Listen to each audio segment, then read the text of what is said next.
What is up, my beautiful sewing tribe? Welcome back to my YouTube channel. This video has been a long time coming. I'm excited to talk to you guys about understitching for our SiQ Quick Tips Tuesdays. Before we jump in, don't forget to subscribe to my YouTube channel. Hit that notification bell so you don't miss any of my future uploads. So in today's video, I'm talking about understitching. This is a technique that I've used in so many different finishes with my costumes and with clothing.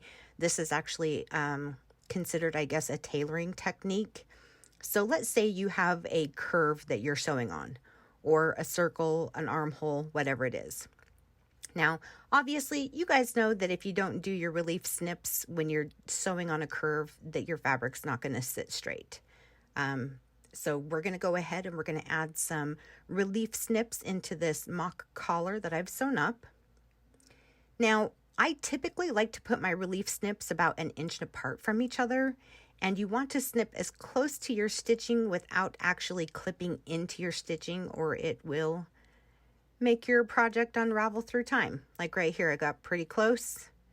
Had to double check. No, I didn't get it. We're good to go.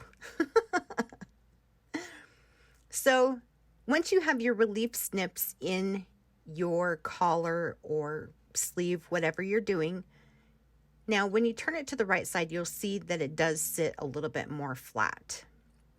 What I'm actually going to do is I'm going to iron just the left-hand side of this mock neck. So you can see right here, the right side's not ironed, but the left side is ironed. Now, just ironing, when you're using contrasting colors like this, you can still see the white peeking out from the black. You don't want that. Now, I know what you're going to say.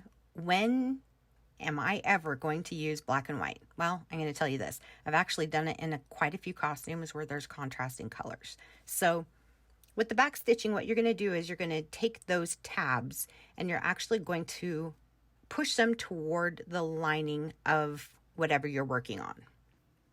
Now, I typically like to stitch roughly about 1/8 of an inch away from that seam. But there are some cases where you might go maybe as high as 1/4 of an inch, but I think that might be a little bit too far. You just want to make sure that you're as close to your seam as you possibly can. And for me, I would say 1/8 of an inch is typically what I have found to give me the best results when I'm using this technique. So once again, you can see that from the back side that it's very close to the edge. And when you look on the inside of the costume, you can see all those little tabs and they're toward the lining. That's what you want. And flipping toward the front, remember we did not iron the right side, I only ironed the left side. And just by ironing that left side and doing that understitching, you can see how it sits flat. And when I just use my nail to flatten that out, look how much better that looks.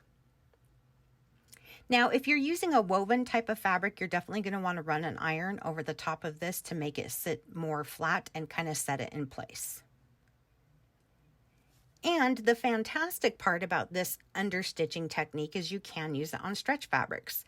Now, the only thing I'm going to tell you guys, make sure your stitching around your collar is straight or it will look a little screw wonky, because I did, as you can see, not really stitch too straight around this collar, but the concept is the same. The only thing is when you're working with a stretch fabric, you are going to need to look to the underside to make sure those tabs sit straight underneath it, because I've noticed that stretch fabric is a little bit more temperamental, but you get the same results when you do that understitching.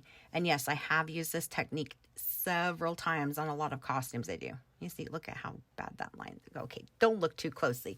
We're going to go run an iron over the top of this so I can show you the finished product. And with a quick whip of the iron, it doesn't look half bad. Again, like I say, make sure that your stitching is straight to begin with when you attach your front and back pieces. Anyway, okay, I hope you guys like this. Let me know if you have any questions in the comment section below. And once again, don't forget to subscribe to my YouTube channel. Follow me on all other social media, and I will see you beautiful babies in my next video. Bye.